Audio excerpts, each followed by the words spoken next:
امام غزالی رحمۃ اللہ علیہ بیان فرماتے ہیں کہ بنی اسرائیل میں ایک شخص اپنے گھر والوں کو نان و نفقہ مہیا کرنے کے لیے مچھلی کے شکار کا کام کرتا تھا۔ ایک دن اتفاق سے اس کے جال میں ایک بڑی مچھلی آ گئی، جس سے وہ بہت مسرور ہوا کہ بازار میں اس کے اچھے دام مل جائیں گے اور چند روز کے لیے بچوں کا نان نفقہ مہیا ہو جائے گا۔ جب واپس آ رہے تھے تو راستے میں ایک مسافر سے ملاقات ہوئی جو بڑا ظالم اور متکبر تھا۔ افسر نے دریافت کیا کہ کیا تم مچھلی فروخت کرو گے؟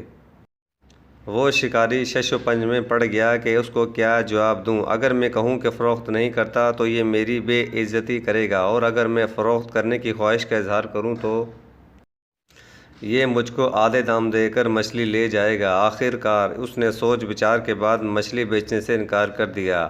ظالم افسر نے شکاری کو بری طرح بے دردی سے پیٹنا شروع کر دیا اور مچھلی چھین کے لے گیا۔ اس شکاری نے بارگاہ الہی میں فریاد پیش کی کہ اے الہی، آپ نے مجھے ناتواں اور نادار پیدا کیا ہے اور اس کو توانگر اور طاقتور۔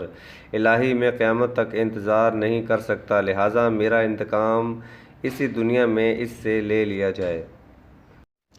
اللہ کی شان! جب وہ ظالم افسر مچھلی لے کر گھر پہنچا، گھر والوں نے اسے خوب بھون کر تیار کیا۔ جب اس غاصب نے مچھلی کو کھانے کے لیے اس کی طرف ہاتھ بڑھایا تو مچھلی کی ایک ٹکڑے سے اس افسر کی انگلی پر کانٹا لگا اور وہ درد کی وجہ سے بے قرار ہو گیا۔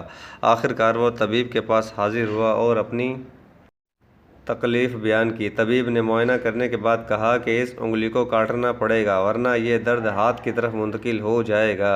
چنانچہ انگلی کٹوانے کے بعد بھی افاقہ نہ ہوا، بلکہ درد بڑھتا گیا اور بالآخر اسے ہاتھ بھی کٹوانا پڑا۔ مگر درد بڑھتا گیا اور اسی پریشانی اور بے قراری کے عالم میں وہ شہر سے باہر نکل گیا اور خداوندی تعالیٰ کی طرف رو رو کر ازالۂ مرض کی دعائیں مانگنے لگا۔ اللہ رب العزت کی شان دیکھو! غیب سے آواز آنے لگی کہ تو کس کس اندام کو کٹواتا رہے گا، اس مظلوم شکاری کو راضی کر جس سے تو نے مار پیٹ کے بعد زبردستی مچھلی چھینی تھی۔ اب اس کی آنکھیں کھلیں اور شکاری کی تلاش میں نکل پڑا۔ چنانچہ ملاقات کے وقت اس کے قدموں میں گر کر معافی مانگنے لگا اور ساتھ ہی کچھ مالی نذرانہ بھی پیش کیا۔ بڑی منت سماجت کے بعد جب وہ شکاری راضی ہوا تو درد فوراً غائب ہو گیا۔ ہمارے چینل کو سبسکرائب کریں۔